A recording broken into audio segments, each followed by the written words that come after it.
Hello there everybody, this is Krista and welcome back to the Krista Chronicles. Oh, a hair. Today we're doing a VR to another version of one of my favorite tags of all time by Marlena Teresa here on YouTube. I'll link her original video below. It is Tarot to the Extreme Holiday Edition. Now, a few years ago, Marlena put out just Tarot to the Extreme. There's a part 1 and a part 2, and truly, I had so much fun, first of all, doing VRs to those, but then watching everyone else's VRs, so much fun. So when I saw that she did a holiday edition this year, I clicked so fast and watched the video and immediately wrote down my own answers, and here we are to do it today. So I think we should just get right into it. There are 5 prompts this time, of course, all themed around the holidays. So let's get into it. The first category we have is retrospective versus prospective. Now, Marlena did this in the lens of she has a whole practice she does around the decans, and she used one deck this year to kind of follow that journey, and she plans on using a different one next year. So keeping that in mind, I was like, well, what is something that I really kept to all year that I plan on doing again? And that is the monthly cards I had using the practice that Lisa shared of at the beginning of the year pulling 12 cards, and you could do multiple decks, truly whatever you want to do, and putting them in envelopes, and at the beginning of every month you get to open the envelope, and that's kind of your reading or card for the month. And I had so much fun doing that this year, and definitely plan on doing it next year, but with a different deck. So I did 2 decks this year. I did an Oracle and a Tarot.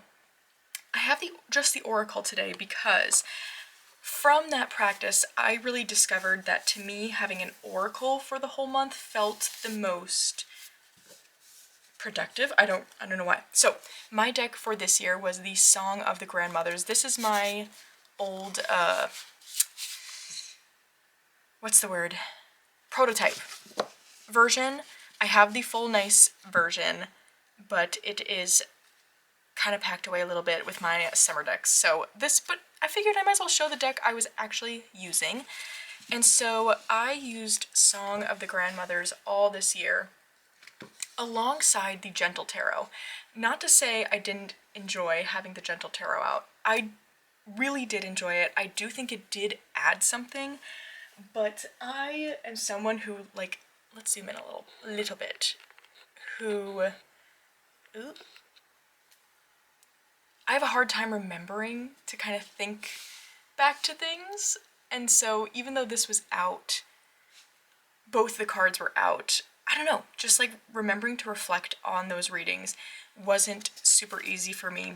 But since this oracle has the name, a keyword, and a little haiku on the bottom, it was easier for me to, whenever I did spot this, remember exactly what the gist of the message was and think on it a little bit. Where sometimes with that tarot, it's not so easy for me to have that recall. And so I really found myself leaning mostly on this oracle for that practice. And so because of that, when I'm thinking about what I want to use for next year, I think I have narrowed it down that I want to just do one deck. One deck that's either an oracle deck or a tarot that kind of has a lot going on with it besides just that tarot meaning, feels maybe a little bit more oracle-like, and just kind of stick with that. I also might try a new placement for where I'm going to put it on display, but that's besides the point. And so I have not fully decided yet. I think I'm going to do a video maybe next week, I don't know, kind of discussing, going through the few options I have in mind, but the one that feels like the strongest contender right now is my Weaver's Oracle. Oh, so beautiful. This is a deck for starters I just really love. However, do I really use it? No.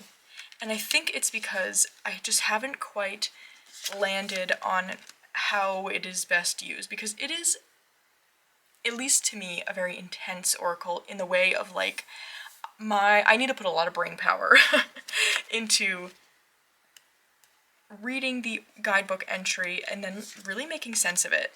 And the way I have had the most success is when I have done something where I sit with the card longer than just that one reading. And when I do use this deck, I find that I just kind of leave it out and really sit with the card for a long period of time. And so when I was thinking about, reflecting on how this practice worked for me, I was like, wait a second. It would be perfect to have this as just the one card I can focus on for the whole month. I'm even toying with doing away with the weekly card pull I was getting into towards the end of this year, and really just putting all of that energy towards a single card from here. Because then I think it would work really well, and I just have a feeling it would be really rewarding. So that's the thought right now. And so my prospective deck, I think, really could end up being the Weaver's Oracle, in terms of carrying on this practice. That I know I really enjoyed the practice itself. It's cool to look at them side by side and think about, okay, here's what worked, here's what maybe didn't, here's what I want to change for next year. And what is really interesting to me with what I was drawn to is these feel like they have somewhat of a similar vibe to me, where they're both getting at this sort of like ancestral crone energy. So looking at them side by side right now, I think that is very interesting. Also, this looks beautiful together.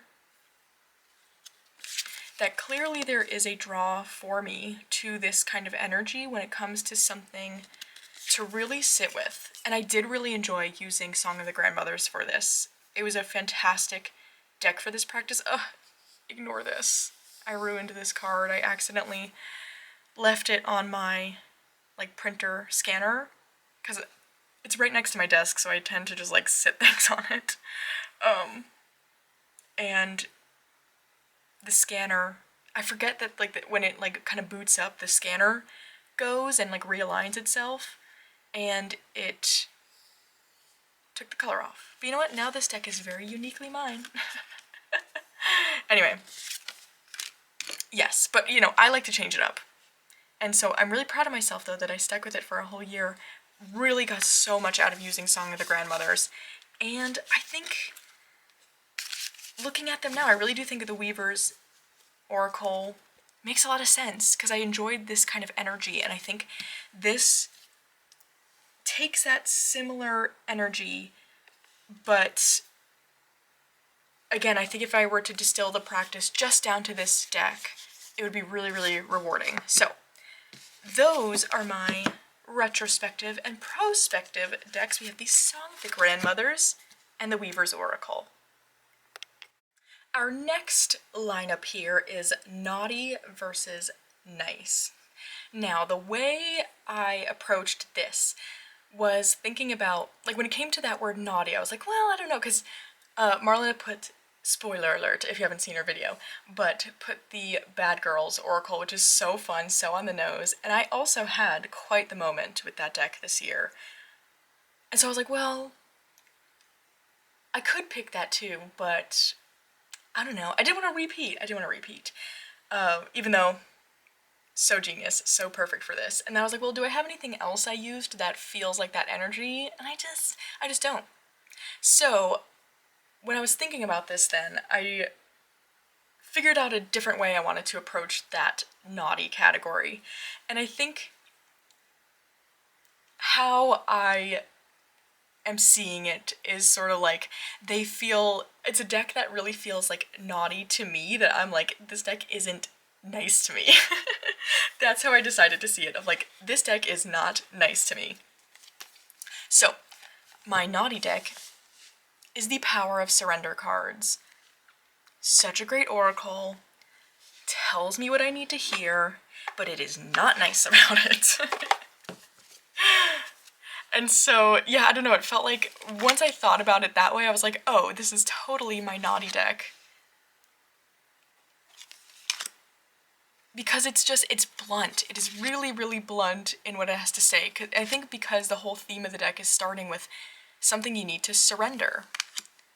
And not to say it's always mean, like surrender to miracles is nice, but like surrender the idea you can fix someone, like, oh my gosh, I've pulled that card before and it's so like, okay. Geez, like tell me how you really feel, you know? That's totally the energy of this deck. It just, I love going to this deck because again, it tells me exactly what I need to hear, but I need to be ready for the bluntness. Like it's not going to hold my hand. So that is my naughty deck. And on the other side of that, thinking about, well, what deck is kind of like, feels like I go to it for somewhat of a similar purpose, but I want it to be nice to me. Like, I want my hand held. I want it something that's going to, like, really cheer me on, lift me up, and just be nice. That, for me, is the Thera-pets. Everything about this deck is just nice. Like, the colors, the illustrations, but then the things it has to say are so uplifting and nice. It's very like, it's almost affirmation-y, but I don't know, it's in a different way. Because I do have some affirmation decks. I don't always love those. I think they have their time and place. To me, for some reason, this feels different.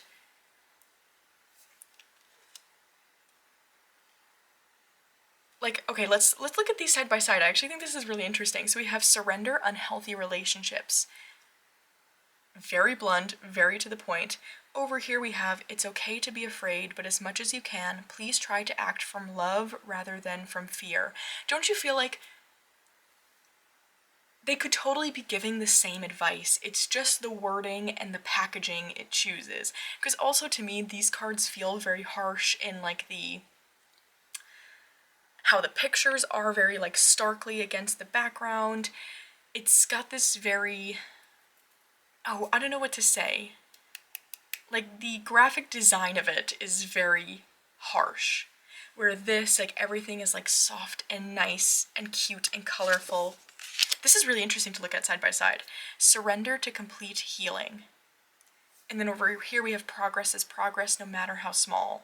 Again, like it could totally be giving advice to the same question and getting to the same message. It just really depends on how you need to hear it. And so they really just, to me, these felt like the naughty and nice versions of each other. I am loving seeing them side by side though. Surrender to passion. No beating yourself up anymore. It doesn't help and you don't deserve it. Surrender your fear of change versus you will survive this. Ugh. I mean, right? Same message, different font. Surrender to your full power versus you are going to get through this just fine. Wow, this is really fun. Surrender your addictions versus it's okay to be uncomfortable, it's okay to be scared, you will succeed in spite of these feelings. Oh my gosh, okay, this is the other aspect of these tags I love, is like getting to see what you find to be opposites together, because now I'm looking at these and I'm like, these would be amazing in a reading together. Okay, we've spent a while on these. So these are my naughty versus nice decks. We have the Power of Surrender Oracle and the Thera-pets Oracle. Okay, next up we have joyful versus painful, and I really love this category because the theming came from a space of kind of recognizing that when it comes to the holidays, the holiday season, there's a lot that can be joyful, but also a lot that can be painful, and I think it's okay and important to kind of recognize that duality and not feel bad about kind of those feelings that come up. And so when I was thinking about this category in that way, what really came up for me is when it comes to just being a neurodivergent person, there is a lot with this season, again, that is joyful and a lot that is painful. And so for me, like, I love Christmas. I love the idea of Christmas. I love, it's like, to me, I love the feeling and the atmosphere of Christmas. It feels so magical to me. I love that. I think because I feel most comfortable existing in a space of like childlike wonder and magic, knowing that the rest of the world is getting into that during the month of December, it feels so good.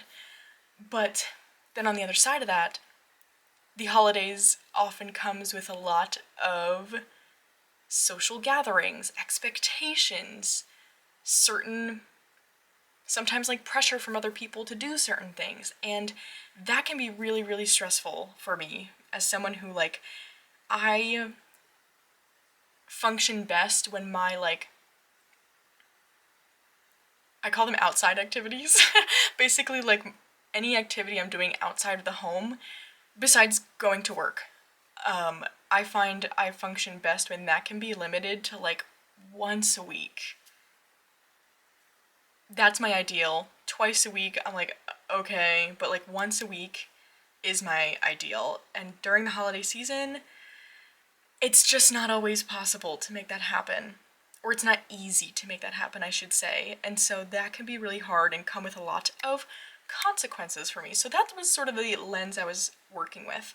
And so when it comes to my joyful deck, again, I'm thinking about, like, everyone getting into this childlike wonder and magic of, I celebrate Christmas, so I'm thinking about Christmas.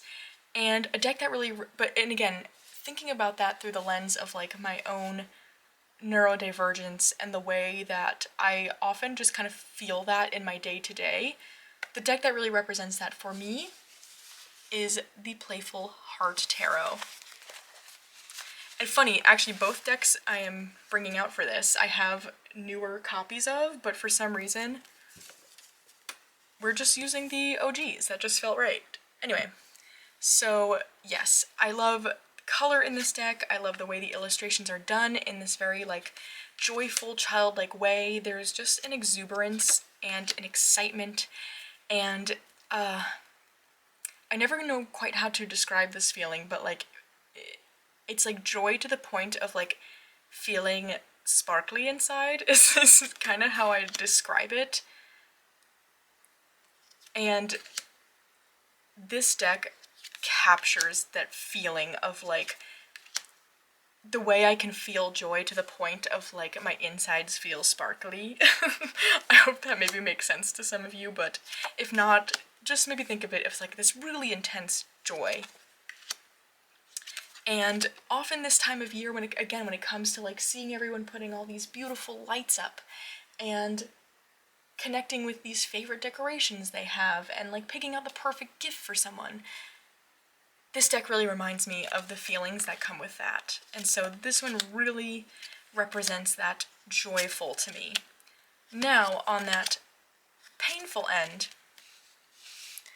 when it comes to kind of the consequences for me of, like, having all these social gatherings, this time of year being, like, it's hard, really hard for me to, like, set boundaries around that, because there's a lot of pressure to, you know, see certain people, I guess, and do certain things. The deck that really kind of stood out to me to represent that is the Little Monsters Tarot. And I think because this is a deck that, when I am feeling kind of burnt out in that way, of, like, I've done too much socializing, I am getting the direct consequences of that, which for me looks a lot like, just being, like, physically tired. I often have more trouble, like, with, what's the word? My motor skills, like the fine motor skills. I have a lot of trouble with that. And also speaking.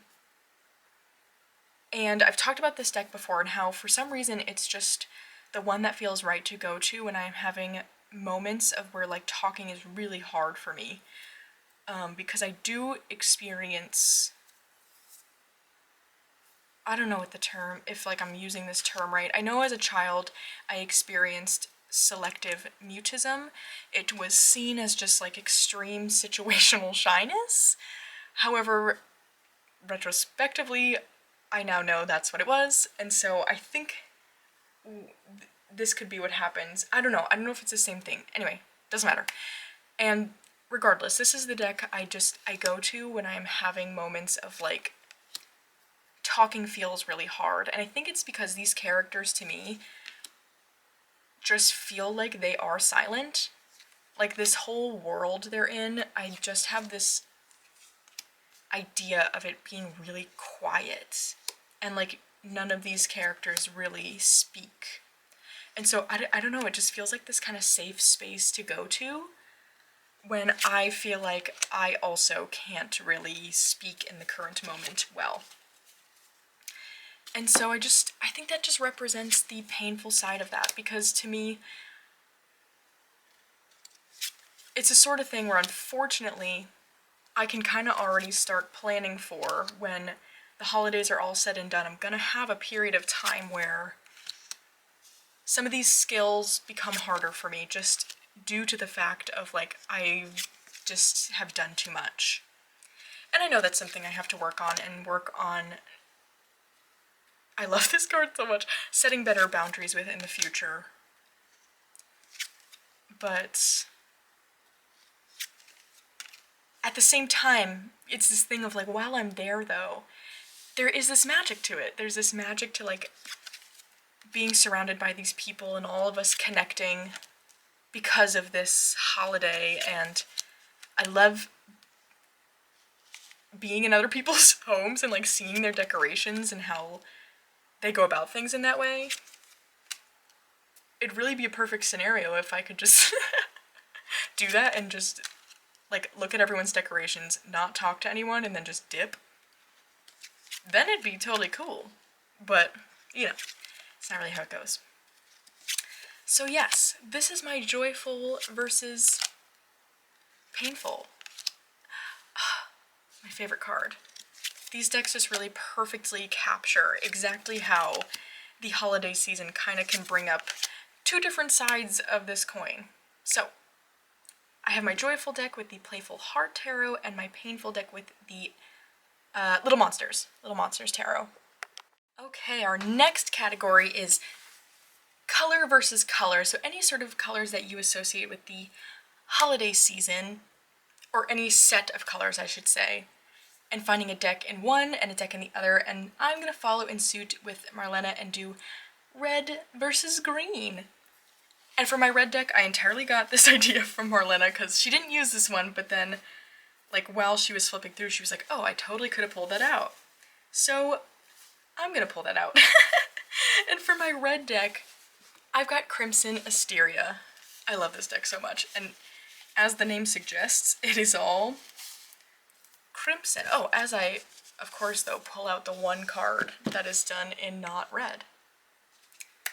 Let's flip away from that. Thank you so much. Bring me the red. I was gonna really try and find a deck that like doesn't have a specific theming around the color red, because I also could have done the Lost Hollow Tarot, but I was trying to find something that isn't themed around red but just happens to have a lot of red, and I just couldn't think of anything. So we're here with Crimson Asteria, kind of on the nose, but that's okay. And for my green deck, though, I have the Forest of Enchantment. Because to me, this deck just, it's so green. All of the backgrounds, or pretty much all of the pictures, just really intensely bring green to the party. I don't know if I would use these in a reading together. They have kind of a very different vibe. But it is really fun to look at them side by side and see how those colors match up. Yeah, see, this deck is so green. I love it so much.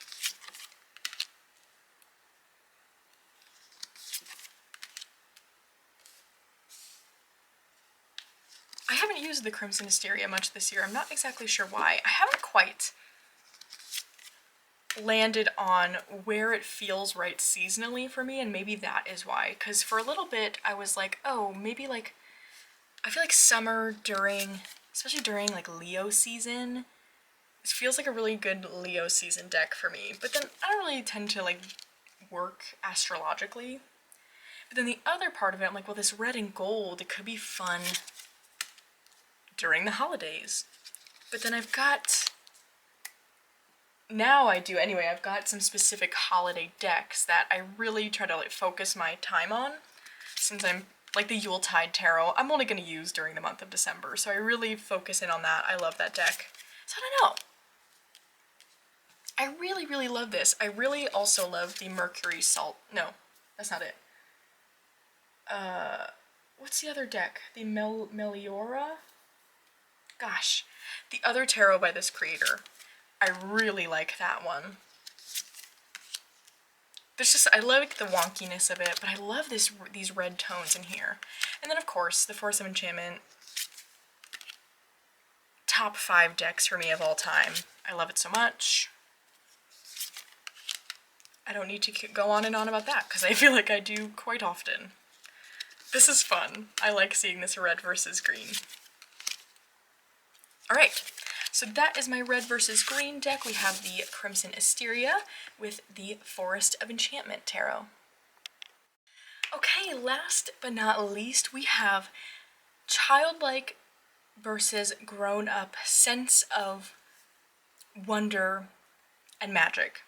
I was really excited to think about this category because, as I mentioned earlier, I feel like the childlike wonder is something that has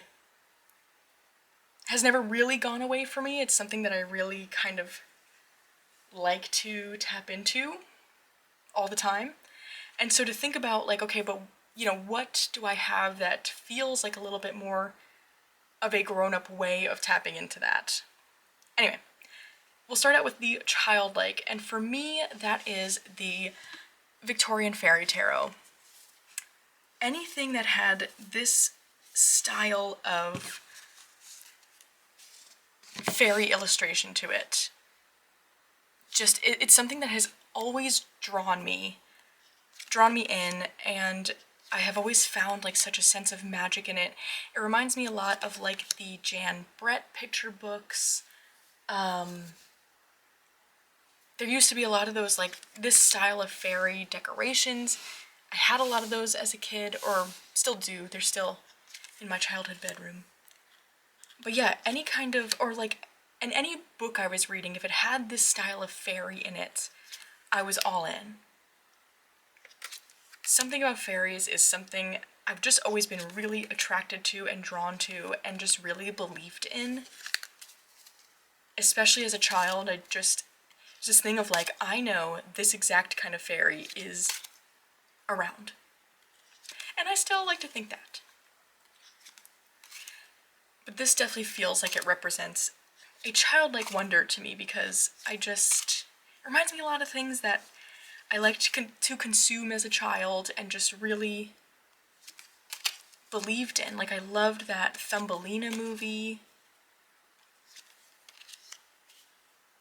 the Tinkerbell books and movies, all had this kind of style of fairy, and I love it so much. And it's something, again, that obviously with having this deck, it's something I still really latch onto. Like, some of my favorite books are the Emily Wilde series, the Encyclopedia of Fairies, reminds me of this. I just love it. I love it so, so much. I love this Victorian style. I've always loved the Victorian era. It just really makes me think of that kind of childlike sense of magic. And especially with Christmas time, I feel like I always loved the kind of Victorian picturesque version of Christmas.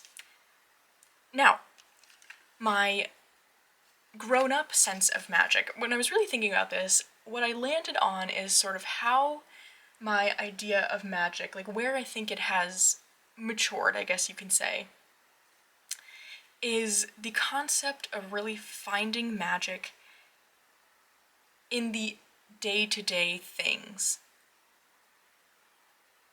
I think maybe broadening my idea of magic, of it doesn't have to just be these magical fairies that have pixie dust and wands and things like that. It can be things that maybe they just bring you peace or they bring you joy, and there's a magic in that as well. And to me, the deck that really represents that is Dawn Michelle's Sacred Threads Oracle, because to me, the whole thing behind this deck is taking the everyday things we can see in nature. Oh, geez Louise. And seeing magic in that, divinity in that, things of that sort.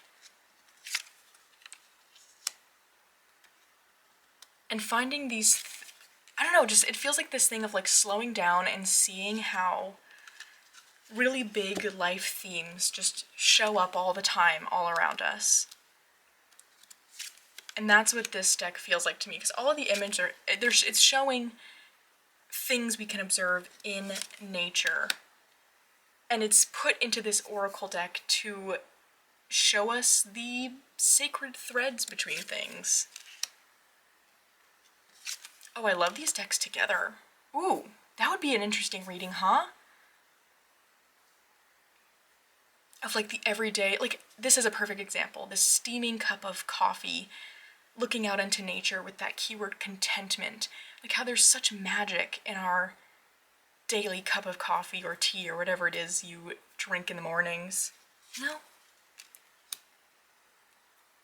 To me, this deck feels like finding the magic in slowing down and observing. And I think, you know, as I've gotten older, that is something that I've really, really come to appreciate a lot more.